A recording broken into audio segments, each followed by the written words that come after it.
Halo semuanya, Assalamualaikum warahmatullahi wabarakatuh. Ketemu lagi dengan saya, Tria Widistuti. Pada video kali ini, saya akan membahas bagaimana cara melakukan pilot test maupun juga field test. Nah, sebelum itu kita perlu melangkah mundur satu langkah nih, gitu. Sebelum melakukan pilot test, kita perlu memastikan bahwa item tes itu benar-benar mengukur hal-hal yang relevan sesuai dengan perencanaan tes kita atau juga disebut blueprint. Nah, item-item tes yang sudah lolos uji validitas isi semisal perlu kita perbaiki dan kemudian perlu kita susun ulang. Nah, setelah kita susun ulang, apa sih yang perlu kita lakukan? Ya, tentu kita perlu mengujikan pada subjek yang punya karakteristik yang mirip atau mungkin persis dengan subjek tujuan tes kita. Nah, untuk tahu lebih jauhnya, silakan simak video berikut ini.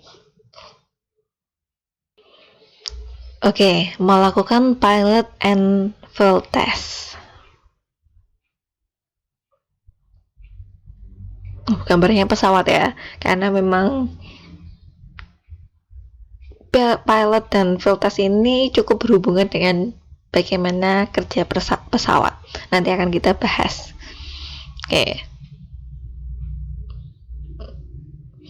Oke, setelah pengumpulan bukti validitas berdasar isi, jika item sesuai dengan blueprint, maka tes dikatakan memiliki bukti validitas isi. Nah, item-item yang telah lolos tadi perlu kita susun dan juga perbaiki. Nah, namun selain bukti validitas isi, kita perlu mengetahui parameter yang lain. Contohnya, soal yang kita buat ini tingkat kesukarannya gimana sih? Apakah terlalu mudah atau sedang atau terlalu sulit bagi subjek kita? Atau mungkin tesnya ini bisa membedakan antara mereka yang benar-benar punya kemampuan di konstruksi tersebut dengan yang enggak, atau mungkin hasil tesnya ini konsisten atau enggak, atau intinya punya parameter yang baik atau enggak.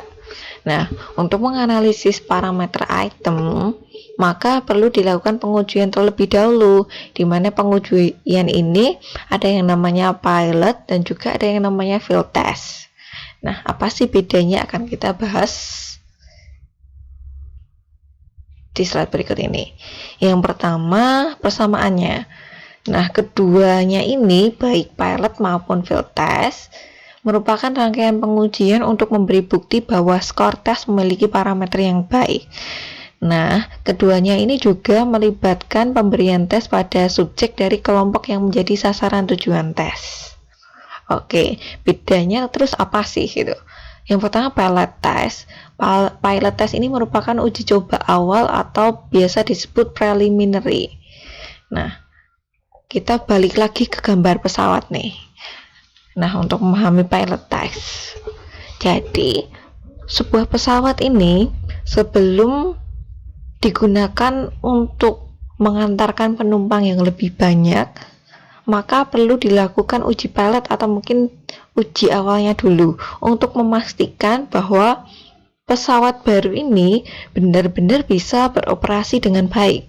Kan bahaya banget nih kalau misal nggak ada pilot test dulu langsung kemudian dipakai ke banyak orang. Nah, takutnya semisal ternyata pesawat barunya nggak berfungsi dengan baik, itu kan bisa membahayakan nyawa orang kayak gitu. Nah, pilot test itu sama dengan uji simulasi awal kerja suatu pesawat, yaitu intinya untuk memastikan bahwa suatu tes itu bekerja dengan baik sebelum diteskan ke lebih banyak orang.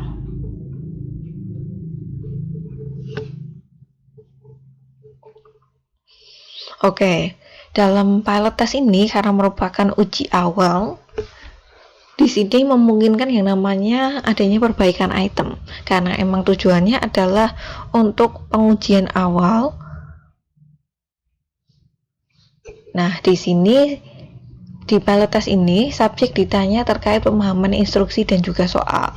Jadi semisal, teman-teman sudah selesai melakukan uji pilot test isi, dan kemudian item-itemnya sudah disusun baik. Semisal di sini ada 50 item.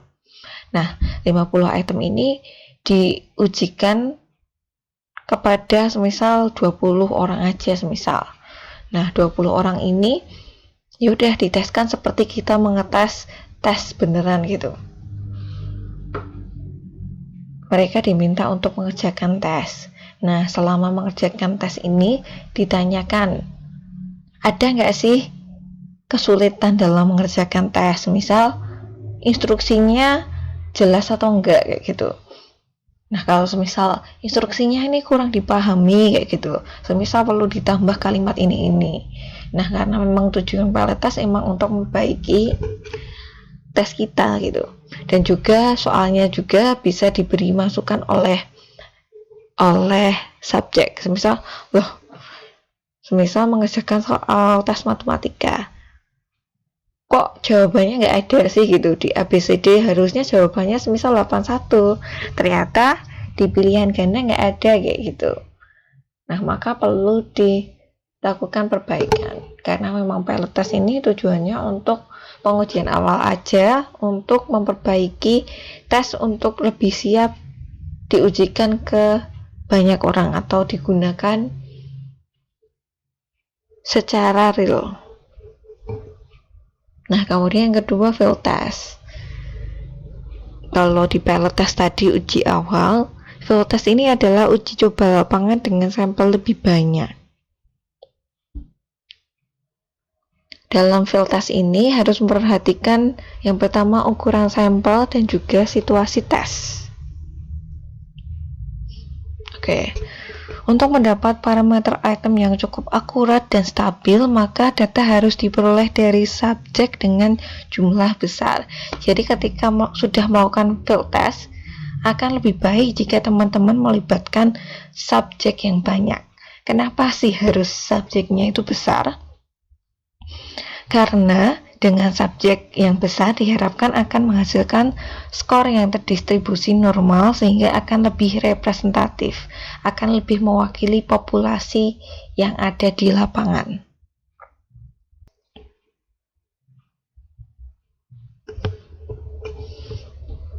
Nah, di sini semakin heterogen populasi, maka semakin besar sampel yang harus diambil. Contohnya, misal kita mengembangkan tes untuk masyarakat Indonesia. Nah, masyarakat Indonesia ini kan heterogen, sukunya heterogen, kemudian demografinya heterogen, maka akan semakin baik kalau kita melibatkan sampel yang besar. Nah, kemudian sampel besar itu seberapa sih baiknya? Nah, berikut ini ada beberapa rekomendasi dari beberapa ahli nih. Berapa sampel yang baik? Yang pertama ada Nunnally. Nunnally ini bilang bahwa ukuran sampel yang baik itu harus 5-10 kali jumlah item. Semisal jika teman-teman membuat atau menulis 30 item, maka minimalnya berdasarkan Nunnally ini berarti 5 kali 30 item, 150 orang. Cukup banyak ya. Kemudian untuk Hebel ini 6-10 item. Jadi kalau semisal ada 30 item yang kita tulis, minimalnya adalah 30 kali 6, berarti 180. Nah, kriterianya lebih sulit daripada Nunnally. Atau juga di sini ada berdasarkan Crocker and Algina, untuk preliminary test atau pilot test itu bisa 50-30 aja. Jadi berdasarkan 50-30 orang ini diuji cobakan, kemudian diperbaiki, kemudian baru dilakukan field test. Nah, field testnya sendiri bisa 100-200 orang. Banyak ya. Nah, ini nih sering banget jadi pertanyaan oleh pengembang tes. Bagaimana jika sumber daya yang kita miliki itu terbatas gitu? Apalagi lagi masa pandemi nih kayak gitu. Jika sumber daya terbatas, maka kita tetap harus mengusahakan untuk mengambil subjek dalam jumlah sebesar mungkin. Jadi memang yang paling baik adalah sebanyak mungkin. Tapi silahkan disesuaikan dengan kemampuan teman-teman. Kenapa gitu? Kenapa harus tetap banyak gitu? Harus tetap berusaha mendapat banyak, karena subjek yang jumlahnya sedikit ini akan mendatangkan keraguan mengenai distribusi skor tes, akurasi perhitungan, dan juga kestabilan parameter hasil ukur. Contohnya, kita pakai 15 orang aja subjeknya. Nah, 15 itu biasanya kurang representatif karena parameter hasil dari uji 15 subjek ini sifatnya itu belum stabil gitu. Kita perlu menambah jumlah subjek agar parameter yang dihasilkan nanti lebih stabil. Oke, situasi tes. Hasil analisis item digunakan untuk dasar pemilihan item. Oleh sebab itu, kita perlu mempertimbangkan situasi tes ketika baik pilot test maupun field test itu harus sedemikian rupa, jadi subjek itu benar-benar mengerjakan dengan baik gitu. Di sini administrasi tes untuk pengumpulan data harus dilakukan dalam situasi tes sesungguhnya atau real testing situation.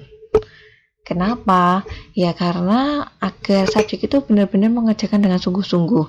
Bahkan ketika teman-teman mengujikan baik full test maupun pilot test ini, jangan bilang ini hanya untuk uji coba gitu, tapi ini benar-benar untuk tes.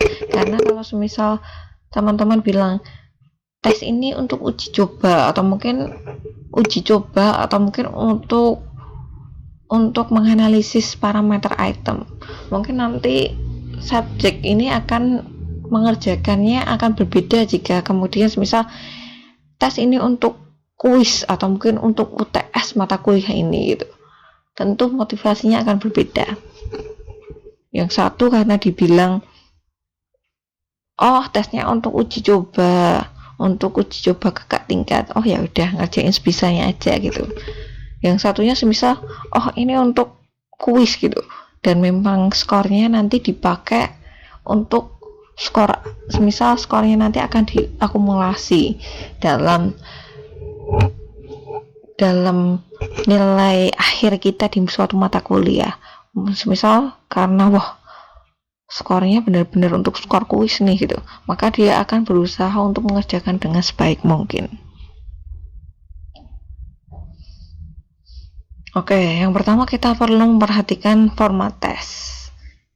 Jadi item yang kita sajikan ke subjek itu benar-benar dalam wujud tes, bukan draft. Jadi benar-benar harus bentuknya benar-benar meyakinkan seperti tes. Yang pertama perlu disisipkan petunjuk pengerjaannya itu harus jelas, apakah harus disilang atau harus dilingkari atau harus seperti apa gitu. Harus memilih satu pilihan jawaban atau boleh dua, atau mungkin perlu nggak sih penggunaan lembar tes gitu. Atau mungkin kalau misal teman-teman karena masa pandemi melakukan tesnya secara online, harus pakai apa nih gitu, apakah Google Form sudah cukup atau Quizzes atau apa gitu. Nah, kemudian pelaksanaannya disetting seperti pelaksanaan tes harusnya. Semisal apakah perlu dibatasi waktu, atau mungkin boleh nggak sih open book gitu. Nah, di sini dijaga agar subjek tidak tahu bahwa jawabannya itu hanya untuk dasar analisis item gitu. Karena seperti yang telah dibilang, kalau subjek tahu hanya untuk uji coba, ya udah mengerjakan dengan asal-asalan kayak gitu.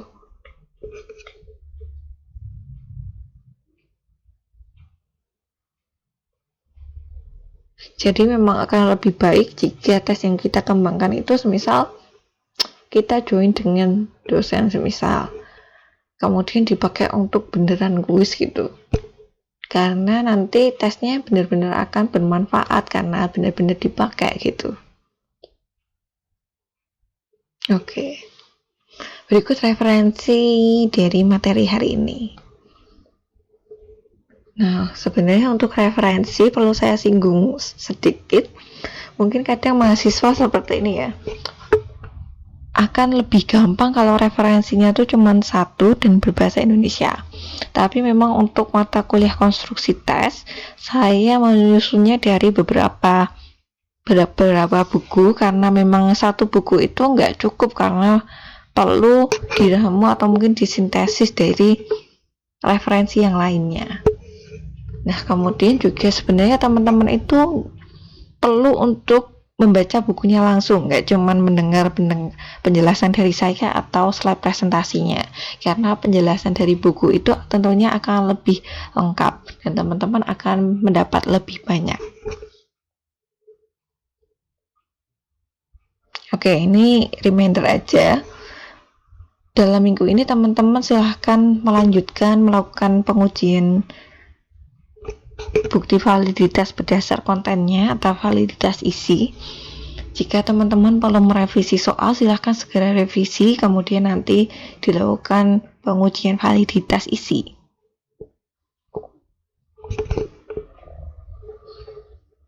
Oke. Minggu depan parameter tes kognitif atau tes prestasi. Merci. Terima kasih telah menyimak penjelasan di video ini. Wassalamualaikum warahmatullahi wabarakatuh. Semoga bermanfaat. Selamat bertemu di video-video berikutnya.